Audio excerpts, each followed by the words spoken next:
Forbes yaqinda yangi maqola chop etdi va unda Ripple kompaniyasini 180 milliard dollarlik imperiya deb atadi. Eng qizig'i, bundan bir yil avval Forbes o'zi Ripple'ni zombi blockchain deb atagan edi. Endi esa vaziyat butunlay o'zgardi. SEC bilan suddagi g'alaba va blockchain to'lov tizimlarining rivoji Ripple'ni yana haqiqiy biznes sifatida tikladi. Bir yil ichida zombidan imperiyagacha.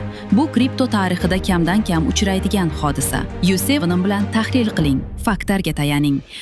Forbes yaqinda yangi maqola chop etdi va unda Ripple kompaniyasini 180 milliard dollarlik imperiya deb atadi. Eng qizig'i, bundan bir yil avval Forbes o'zi Ripple'ni zombi blockchain deb atagan edi. Endi esa vaziyat butunlay o'zgardi. SEC bilan suddagi g'alaba va blockchain to'lov tizimlarining rivoji Ripple'ni yana haqiqiy biznes sifatida tikladi. Bir yil ichida zombidan imperiyagacha. Bu kripto tarixida kamdan kam uchraydigan hodisa. Yusef bilan tahlil qiling. Faktlarga tayaning.